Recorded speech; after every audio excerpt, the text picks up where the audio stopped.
Hello everyone, स्वागत है आपका मेरे यूट्यूब चैनल में। आज की वीडियो में मैं आपके लिए महात्मा बुद्ध की बहुत ही शिक्षाप्रद कहानी लेकर आई हूँ। तो वीडियो के अंत तक बने रहिएगा और वीडियो के अंत में मैं आपके लिए महात्मा बुद्ध के द्वारा दिए गए कुछ उपदेश भी लाई हूँ। तो वीडियो के अंत तक ज़रूर बने रहिएगा। अगर अभी तक आपने मेरे चैनल को सब्सक्राइब नहीं किया है तो प्लीज़ मेरे चैनल को सब्सक्राइब कर लीजिएगा। तो चलिए वीडियो को शुरू करते हैं। गौतम बुद्ध से एक व्यक्ति ने कहा कि मुझे आपसे बहुत सारे प्रश्न पूछना है। बुद्ध ने कहा कि पहले 1 साल तक मौन रखो, फिर प्रश्न पूछना। अशांत मन में प्रश्नों की अधिकता रहती है। प्रश्नों की वजह से हम सही निर्णय नहीं ले पाते हैं।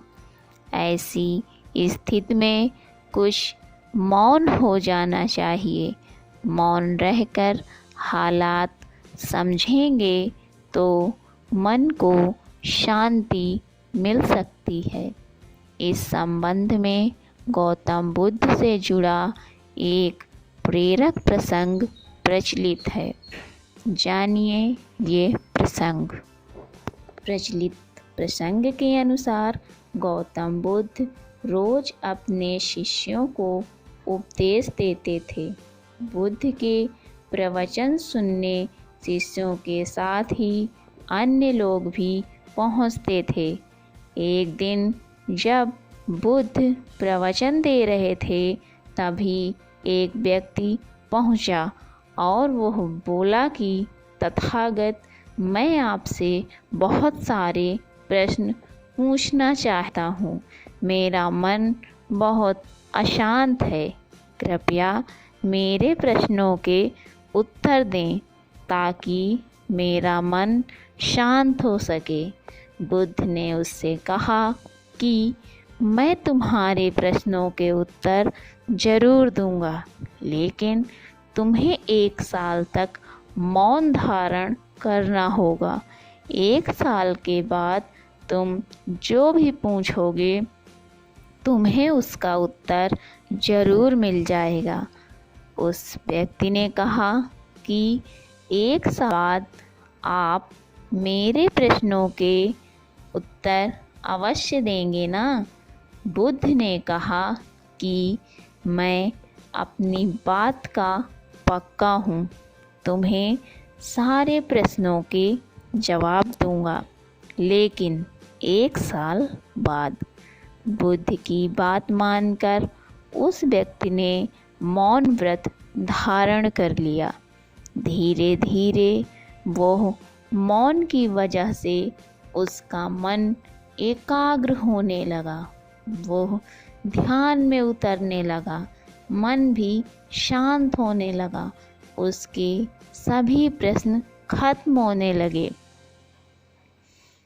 1 साल बीत गया। समय पूरा होने के बाद बुद्ध ने उस व्यक्ति से कहा कि अब तुम अपने सभी प्रश्न मुझसे पूछ सकते हो। ये बात सुनकर वह व्यक्ति हंसा और कहा कि 1 साल पहले मेरे मन में कई प्रश्न थे, लेकिन अब सारे प्रश्न शांत हो गए हैं। अब मेरे पास आपसे पूछने के लिए कोई प्रश्न नहीं है। बुद्ध ने उस व्यक्ति से कहा कि जब तक हमारा मन शांत नहीं है, मन में ढेरों प्रश्न उठते रहते हैं। उसकी परेशानियां बनी रहती हैं। अज्ञान और भ्रम की वजह से हमारा मन प्रश्नों के उत्तर तक पहुंच नहीं पाता है। कुछ समय मौन धारण करके हम हालातों को समझेंगे तो सारे प्रश्नों के उत्तर स्वतः ही मिलने लगते हैं। मन शांत हो जाता है तो सभी प्रश्न भी खत्म हो जाते हैं। सारी चीज़ें हम आसानी से समझने लगते हैं और जीवन में सुख शांति मिल जाती है। तो दोस्तों, ये थी महात्मा बुद्ध की कहानी। आशा करती हूँ कि आपको ये कहानी पसंद आई होगी। अब चलिए सुनते हैं महात्मा बुद्ध के उपदेश। भगवान बुद्ध के महत्वपूर्ण उपदेश। नंबर 1, मनुष्य को अतीत के बारे में नहीं सोचना चाहिए और ना ही भविष्य की चिंता करनी चाहिए। हमें अपने वर्तमान समय पर ध्यान केंद्रित करना चाहिए। यही खुशी का मार्ग है। नंबर 2, मनुष्य को अपने शरीर को स्वस्थ रखने की जिम्मेदारी है। अगर शरीर स्वस्थ नहीं है तो आपकी सोच और मन भी स्वस्थ और स्पष्ट नहीं होंगे।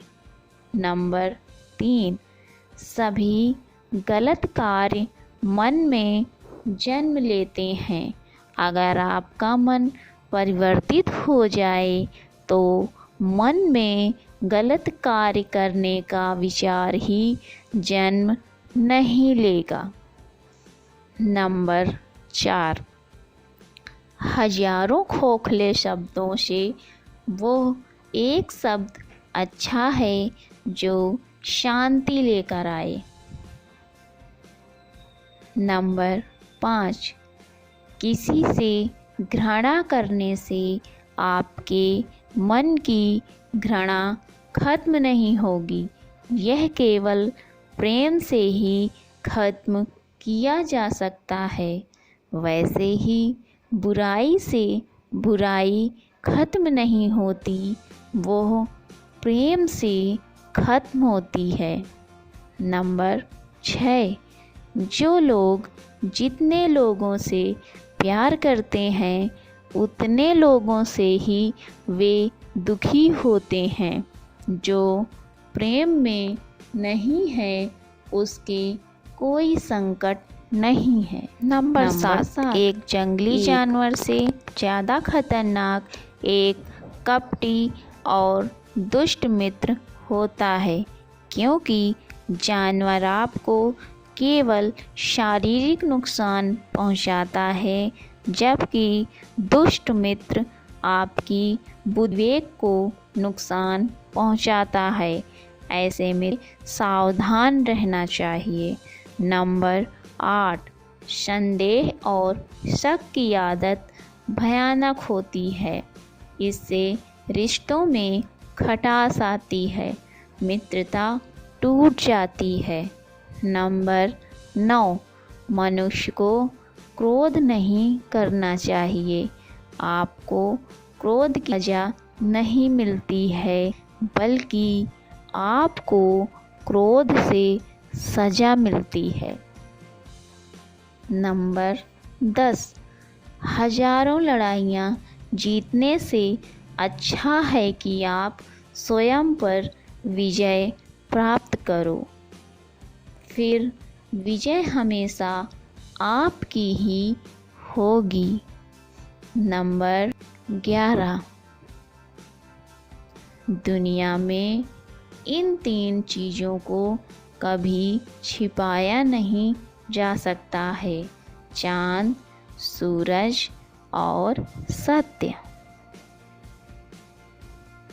उपदेश नंबर 12, सच्चाई के रास्ते पर चलने वाला व्यक्ति के 2 ही गलतियां कर सकता है। पहला, या तो वो पूरा रास्ता तय नहीं करता है, दूसरा या फिर उस रास्ते पर नहीं चलेगा। उपदेश नंबर 13।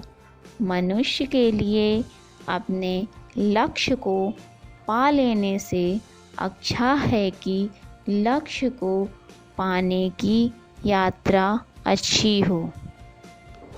आशा करती हूँ कि आपको ये वीडियो पसंद आई होगी। अगर वीडियो पसंद आई हो तो प्लीज़ मेरे चैनल को सब्सक्राइब करिए, वीडियो को लाइक करिए और मुझे ज़्यादा से ज़्यादा मोटिवेट करिए। Thanks for watching, keep loving and keep supporting.